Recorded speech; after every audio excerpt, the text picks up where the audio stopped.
नमस्कार दोस्तों, आज के इस वीडियो में हम संविधान के निर्माण के संबंधित में एक बहुत बहुत इंपॉर्टेंट क्वेश्चन का डिस्कस करने वाले हैं। बहुत ही इंपॉर्टेंट क्वेश्चन है जो सभी तरह के एग्जाम में पूछा जाता है कि संविधान का उद्देश्य प्रस्ताव क्या था, what was the objective resolution.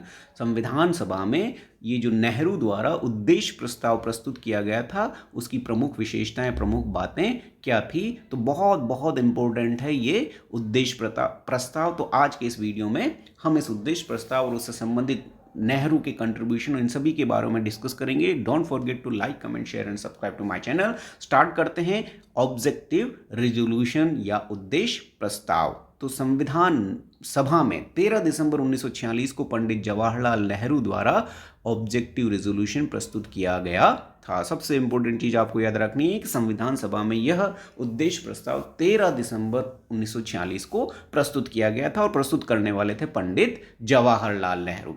फिर it was a moments resolution which choked out the ideals of the condition. उद्देश्य प्रस्ताव में था क्या? तो उद्देश्य प्रस्ताव में वो सारे आदर्श और वो महत्वपूर्ण सिद्धांत थे जिसके आधार पर भारत के इस संविधान का निर्माण किया जाने वाला था। तो संविधान से संबंधित सभी आदर्शों का एक जो है संग्रह था हमारा ये ऑब्जेक्टिव रेजोल्यूशन जो नेहरू जी ने प्रस्तुत किया था। तीसरा, it also prepared a framework with in which the members of the constituent assembly would prepare the constitution. और तीसरा सबसे महत्वपूर्ण चीज थी कि यही वो उद्देश्य प्रस्ताव था जिनके अंदर की जो प्रमुख बिंदु थे उन्हीं के आधार पर हमारी संविधान सभा के सभी सदस्यों ने मिलकर जो है इस संविधान का निर्माण किया था। तो सभी प्रमुख बिंदुओं का एक तरह से सार था ये उद्देश्य प्रस्ताव। ठीक है, तो ये तीन महत्वपूर्ण बातें उद्देश्य प्रस्ताव से रिलेटेड है। अब बात करते हैं कि इसमें क्या क्या बातें नेहरू ने रखी थी। उद्देश्य प्रस्ताव था क्या? It proclaimed India to be an independent sovereign republic and would guarantee the citizens justice, equality and freedom. संविधान सभा का ये जो उद्देश्य प्रस्ताव था, इस उद्देश्य प्रस्ताव में नेहरू जी ने घोषणा की कि भारत एक स्वतंत्र, संप्रभु और एक गणराज्य के रूप में स्थापित होगा। भारत का जो संविधान है उसमें भारत को एक स्वतंत्र और संप्रभुता संपन्न गणराज्य बनाया जाएगा और इस गणराज्य के अंतर्गत भारत के सभी नागरिकों को न्याय, समानता और स्वतंत्रता प्रदान की जाएगी। यानी भारत में सभी लोग जो है इस संविधान या भारत की आज़ादी के बाद जो है समान होंगे, सबको न्याय मिलेगा, सभी स्वतंत्र होंगे। तो ये मुख्य बातें जो है इसमें कही गई। दूसरा, it also pointed out adequate safeguards should be provided for minorities, backwards, tribal areas, depressed and other backward classes।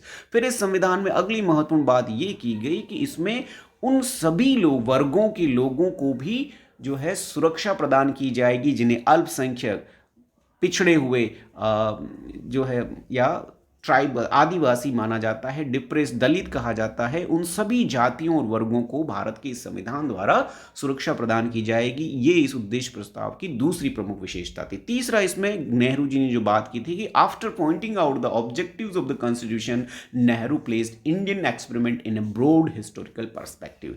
इस उद्देश्य प्रस्ताव में नेहरू जी ने अपने उद्देश्यों, सिद्धांतों की बातें करने के बाद उन्होंने भारत के इस विशाल ऐतिहासिक और भारत की जो है एक एक्सपेरिमेंट को, एक परीक्षण को, इस संविधान के निर्माण को एक परीक्षण के रूप में प्रस्तुत करते हुए कहा।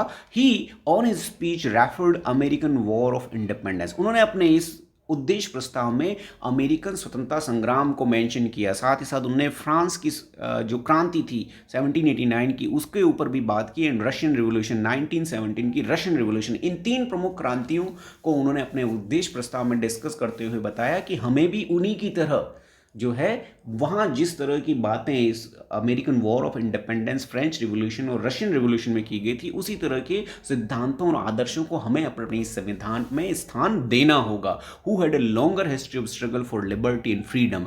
और वहाँ पर इन तीनों ही देशों में जो है बहुत लंबा संघर्ष किया गया था स्वतंत्रता और समानता के लिए। While going back to history he suggest not to borrow the ideas mechanically to apply in India. लेकिन इन तीनों ही देशों के हिस्ट्री या इतिहास की बात करते हुए उन्होंने इस चीज़ पर भी जोर दिया कि हम सिर्फ वहाँ से सारी की सारी चीज़ें उधार लेने वाले नहीं हैं, उन्हें अपने कंटेक्स्ट में भारत देश की परिस्थितियों के अकॉर्डिंग एप्लीकेबल होगी तभी अप्लाई करेंगे। यानी हम सिर्फ विदेशी संविधानों से हर चीज़ बोरो नहीं करेंगे, बल्कि उन्हें अपनी परिस्थितियों के अकॉर्डिंग जो है उन्हें मॉडिफाइड करके देश में उनका परीक्षण करके जो है उन्हें यूज़ में लिया जाएगा। तो ये बात भी नेहरू जी ने इसमें कही। फिर उसके बाद उन्होंने कहा, he stated that the ideals and provision of the constitution could not be just derived from elsewhere। उन्होंने इस बात को जोर दिया कि हमारे देश के संविधान के जो आदर्श और जो व्यवस्थाएं हैं वो हम किसी दूसरे देश के संविधान से नहीं लेंगे। It should fit in with Indian temperament. अगर हम लेंगे भी तो वो भारतीय परिस्थितियों में फिट होनी चाहिए। ऐसी बातों को ही, ऐसे आदर्शों को ही हम दूसरे देशों के संविधान से लेंगे, ग्रहण करेंगे। And be acceptable to the Indians, और भारत के सभी नागरिकों को ये स्वीकार भी होने चाहिए। यानी विदेशों से जो कुछ भी हम लेंगे पहले तो वो हमारे कंटेक्स्ट में फिट होने चाहिए, और फिट होने के बाद भारतीय लोगों को वो स्वीकार्य भी होने चाहिए। ही further stated that borrowing the ideals was necessary to learn from the people of the West, their achievements and failures। फिर नेहरू जी ने इस बात को बहुत महत्वपूर्ण जोर देकर कहा कि विदेशों के इन आदर्शों और सिद्धांतों को ग्रहण करना इसलिए जरूरी है ताकि हम पश्चिम के देशों के जो एक्सपेरिमेंट है, उन्होंने जो कुछ सीखा, उनकी जो उपलब्धियां हैं और उनकी जो असफलताएं, उनसे हम सीख सके और सीखने के बाद अपने देश की परिस्थितियों के अकॉर्डिंग हम उनको यूज कर सकें। तो वो विदेशियों के, इन पश्चिमी देशों के से सिर्फ नकल ही नहीं करना चाहते थे, बल्कि उन चीज़ों को लेना चाहते थे जो भारतीय संविधान के लिए जरूरी हो, भारत की परिस्थितियों के लिए जरूरी हो, भारतीय परिस्थितियों के अकॉर्डिंग हो। ठीक है। फिर वो बात करते हैं regarding nature of democracy. Nehru suggested that it should be prepared through deliberation and discussion. फिर उन्होंने भारतीय लोकतंत्र के प्रकृति क्या होगी उस पर बात करते हुए कहा कि ये जो हमारे देश के लोकतंत्र की प्रकृति होगी वो आपस में एक दूसरे से विचार विमर्श और आपसी सहमति और समझौते से डिस्कस किया जाना चाहिए, या उसका निर्णय होना चाहिए भारत का लोकतंत्र कैसा होगा। So the objective of the Indian Constitution would be to use in liberal ideals of democracy with the social economic justice।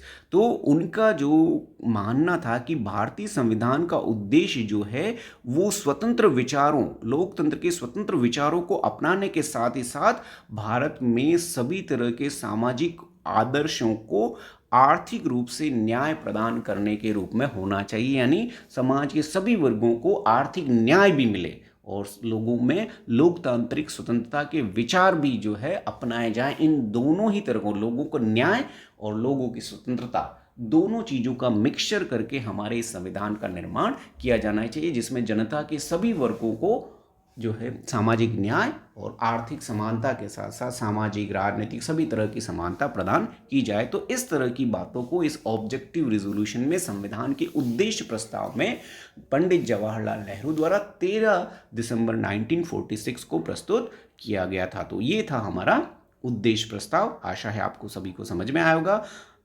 और इसी के साथ हम इस उद्देश्य प्रस्ताव को समाप्त करते हैं। Thank you for watching my video. Don't forget to like, comment, share and subscribe to my channel. अगले वीडियो में ऐसे ही महत्वपूर्ण प्रश्नों के साथ, उनके उत्तरों के साथ मैं प्रस्तुत होऊंगा। तब तक के लिए goodbye, have a nice day.